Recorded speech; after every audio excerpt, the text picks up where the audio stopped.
Hello one and hello all, and greetings to all of you on the face of the world, wherever you are. My name is Maponga J, broadcasting live for you from Mara-Rah right here in Zimbabwe.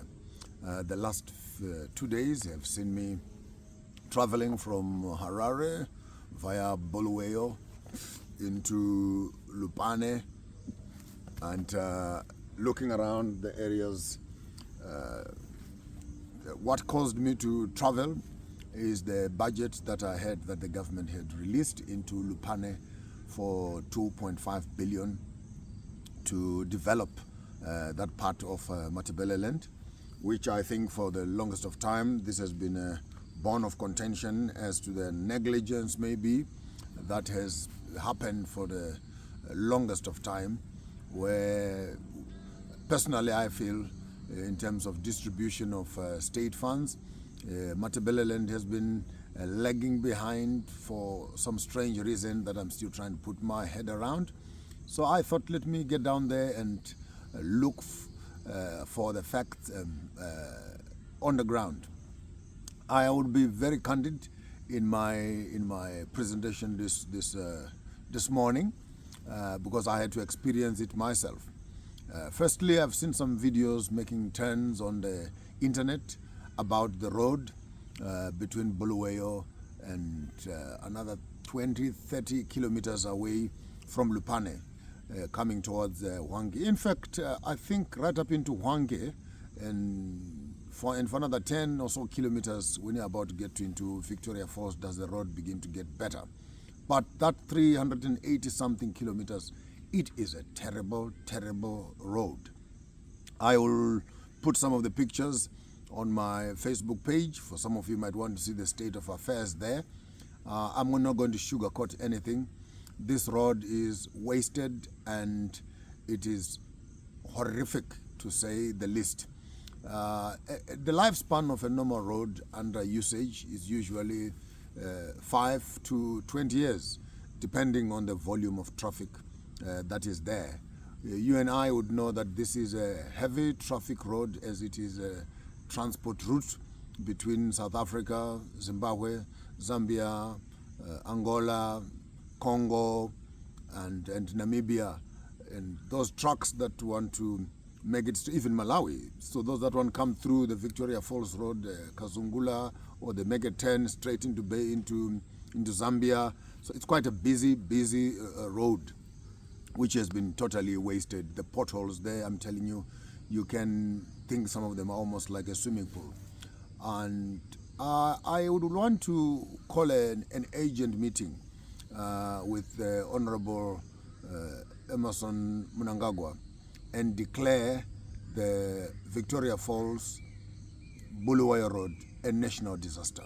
Yeah, it's a national disaster. That road is horrible. I would like to see the Honorable President Emmerson Mnangagwa.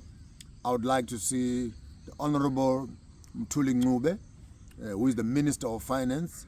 I would like to see Felix Nona, who is the Minister of Transport and Infrastructure. I would like to see Barbara Rodzi, who is the Minister of Tourism, and I would not exclude Obert Mpofu, who is responsible for almost 30 to 40, 50% of the businesses that are running right here in Victoria Falls. Now, if these 5 people can gather together and get on their luxury cars with their bodyguards and their blue lights, I would like to see the Honorable President driving from Bulawayo into Victoria Falls by road with his Minister of Tourism and the Minister of Transport. And let's not also forget the Zinara lady who is running the office of Zinara. And one would wonder, because many times you fly into these places, you may not be able to appreciate and experience the horrible state of affairs. Therefore, I recommend that, Honorable President, with all due respect, that you take your team personally and get on the road. Don't take pictures. Don't take pictures. experience the road yourself. Honorable Minister of Transport, do that. Victoria Falls is not just in Matabeleland. Victoria Falls is one of our key tourist and economic hub in the country, because it is through this road that we're able to get tourists, both from those that land in Bulawayo and those that are coming from South Africa, those that use the road, the buses and etc., and you can experience it. I would not want to have any excuse as such to this dilapidated road that we have. And now that Lupane has been invested with the 2.5 billion that I hear is moving into that city, this now speaks of more than 10,000 students at the maximum capacity that will be walking through the campus of Lupane. How are they going to travel from Bulawayo and from Zambia coming into Lupane? So you have a state asset that is there. I also had an opportunity of visiting the brand new hospital that is being put there. A massive, massive infrastructure that we cannot even begin to mention, that will be hosting all the patients from around the province. Now, if we don't fix this hospital, don't you think that you're actually going to put pressure onto the hospital? Because some of the problems of the hospital will be dealing with emergencies, and these will be casualties from the very road that has not been fixed. I've seen the government offices that are doing very well, that complex that you're looking at, and this 2.5 billion in my own world would be going towards the water reticulation and creating a sustainable water resource in Lupane. Back to back with that, government housing for all these employees that are now going to be influxing into the Lupane region. You will not undermine, of course, the student accommodation that is coming in there, a huge economic injection that is coming into the province. And now, sometimes we always are in a hurry to blame our president or blame the minister of finance and etc. But let's put things into perspective. Put things into perspective. Gloves off, ladies and gentlemen.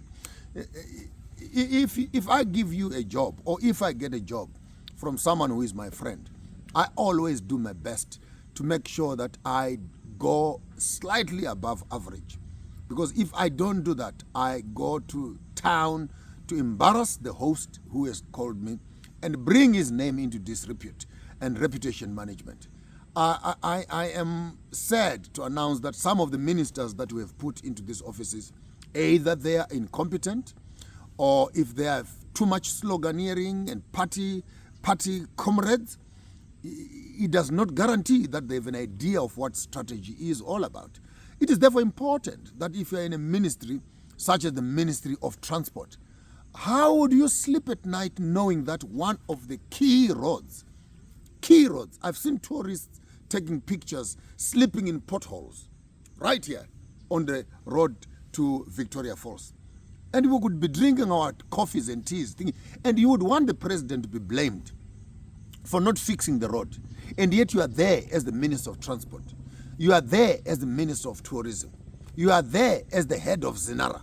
And you'd fold your arms, walking into parliaments, talking like nothing has happened. I think the condition of the Bulawayo Victoria Falls Road, the condition of that road implicates all of you who are in the government office, all of you who are working with the president as far as the road infrastructure is concerned.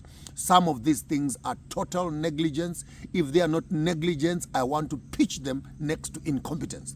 And if you are not competent for the job, or maybe you don't know what you are doing, and you'll be happy to see the country and the president being dragged into the mud, and the thing is happening in your own department, you need to come forward and say something. You need to come around, and this time around, because there's this injection of 2.5 billion that has come into Lupane, I am not joking. I'm going to be sitting on your shoulders. I'm going to be harassing you every day to make sure and find out what is happening to the funds that have been invested, and better still, what is happening in your ministry in as far as some of these problems are concerned. It's not everything that the president must be doing. The fact that he has appointed you as ministers in those government offices, then you need to pull up your socks and deliver. And you're not delivering for me. Don't even think that what I'm doing there because I hate you or I don't like you. You are there as a servant of the country. You are a public servant who is spending public funds. We are not begging you to look for money in your pockets. We're asking you to take money that has been allocated in your departments, in your provinces, to develop the province so that the people can have access to resources. This is not personal. So I want to challenge Honorable Rodzi and Honorable Moni. Don't be offended. This has nothing to do with your personal families and your personal funds. We are talking about public funds placed in the province. 2.5 billion that I heard on the radio, on the state radio, that the government has allocated 2.5 billion into the Lupane region. And I hope that some of that money can actually be allocated towards fixing of that road. So Zinara, pull up your socks. Lupane District Council and Province, pull up your socks. Honorable Minister of Transport, pull up your socks. Honorable Minister of Tourism, pull up your socks. This is a resource that the country can benefit from. And I don't know why everything must become political. You must wait for people to start complaining about Bulawayo, about Matabeleland, about the dilapidated thing. Tourists must come and Umapunga must now pick up videos and make noise in your ministry. And when these videos get to the government, then all of a sudden you look like you're getting busy. But all along you're sitting in your offices. What are you doing? This road has been going on bad for almost 10 years. It started off with potholes that were not fixed. Then people put some soil and dust. It has not worked. Now those potholes, you can fit an elephant, you can put a swimming pool on the midst of the road. And when people from Matabeleland begin to talk, and it looks like it's a tribal thing, I don't want to get involved in tribal issues. I don't want to get involved in some nepotism. I don't get involved in that. All we are saying in a simple state, Honorable President, call a meeting. Call a meeting. Call the Minister of Transport. Call the Minister of Tourism. Call the Zinara Chair. Call the devolution minister in your office and call them to one meeting. And from that meeting, ask only one question. What are we doing about the road between Bulawayo and Victoria Falls? When will it be done? How will it be done? How much will it cost? Who will deliver it? And what are we waiting for? If the funds are there and the road has been in this condition for this long, the question is, has feasibility studies not been done? Has the Department of Transport and Zinara not have a clear picture, a strategic picture as to when and how are they going to deliver this road? And I think that some of you guys who are elected into Parliament, honestly, you are less than the CVs that you supply, because all you need to do is, with your appointment, is to prioritize certain projects. And I think that Bulawayo, Victoria Falls, I want to declare it as a state of emergency. It is a horrible, terrible road with a large volume of traffic that is on it. And if our government does not do something about it, these are small little things that create dissatisfaction, anger, grumbling amongst the community down here. We are not looking for too much as civilians. All we want are services. We want our hospitals done, we want our roads done, and we want our schools done. And the government, whatever is doing up there, can do it up there, but at the bottom here, do the basics, that you can deliver basic service to the community. I declare the road between Victoria Falls and Bulawayo a national disaster. A national disaster. And if I were you as Honorable Minister, I would not go to sleep in the night. The problem, you fly too much. You fly too much and you fly past those potholes. Get on the ground, experience the ground. We are waiting for the solution, and I will be sitting on this case with every inch of weight and voice that I have until this road is fixed. Money is there. Disaster is waiting to happen. And until someone gets up to talk and shout, maybe you'll never hear. Honorable Rodzi, Honorable Mtuli Ngube, Honorable Obed Mpofu, Honorable President, and all your strategic partners who are within the offices of devolution, I would like to challenge all of you and say, please make way into the Wange Victoria Falls Road, and let's make sure that we clear that problem.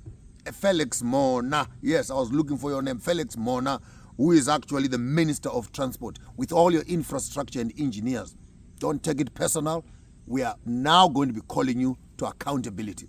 And from here, I am heading into Mara-Rah hospital, and I will make another commentary about the state of our hospitals that is right here in Zimbabwe.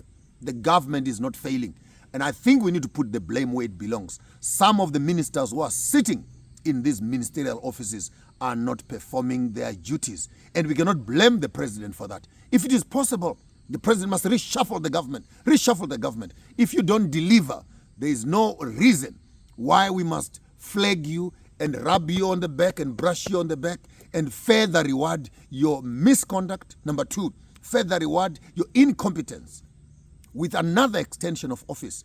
There are enough people in the country here who are qualified to do that job. If you cannot deliver the job, sometimes it's good enough to resign. Yes, you're a good political member, but if you don't have what it takes to deliver a ministry, don't waste the national resources. Don't waste our time. And don't allow us to blame the wrong man who is the president when you know that you are incompetent. Minister of Transport, I'm calling you to order. Mona, I'm calling you to order. Minister of Tourism, I'm calling you to order. Barbara Rodzi, pull up your socks. Pull up your socks. You are sleeping on duty. Sleeping on duty. So we're going to start getting louder. And this is not gathering. This is not Geza. This is a patriotic Zimbabwean telling you as ministers in government that budgets that are there and allocated, the question is why are they not being spent for the very business that they're allocated for? So we are going to make noise. We are not going to be shouting at the president. We're going to be shouting at you as ministers in the department to say, until you look at some of these problems, we won't allow you to go sleep at night. If it means we come to your homes, if it means we toy and we put placards and we protest in the government offices, leave the president out of it. We're coming for you as ministers in the various departments. Minister of Health, Minister of Transport, and all other infrastructures. And please, leave the army, leave the police out of it. We are going to be dealing with you directly as ministers that are running these ministries. Your negligence and your incompetence cannot be attributed to the president. So yeah, Maponga J reporting from Matebeleland. We are going to turn up the heat on you as government ministers. And dare you, you try anything. Try and fix the problem. Don't try and fix me. Fix the problem. And we are going to be there, standing, taking pictures, and putting them on social media to show the world how incompetent you are as ministers in government. Budgets are there. Engineers are there. Quarry is there. You are there. Flying over problems. Drive through these problems and fix them for us. My name is Maponga J. Until we see you again in Harare. Mara-Rah Hospital. I almost said hotel. Mara-Rah Hospital. I'm coming for you, Minister of Health. I'm coming for you. Head-on collusion. And let's see, why are you in that office? And why are you not delivering? Where is the budget of the Ministry of Health going? Where is the budget of the Minister of Transport going? These infrastructures that we are complaining about, and you are there as the minister in that department, you have us to be dealing with. And I think all of us as citizens, wherever we are, it is our duty to hold our ministers into account. Yes, the president is finally responsible, but the people that have been put in charge of these ministries, and I think sometimes we run around the problem heading for the head of the state. We will deal with him later. For now, let us deal with those that are custodians in these ministries. Yours truly, Maponga J. Stay away from trouble. Don't do what I would do. But if you do it better. Reporting live from Matebeleland, Lupane State University. Yes! Beautiful development happening there. I'm glad. Until I see you again, have yourself a wonderful day.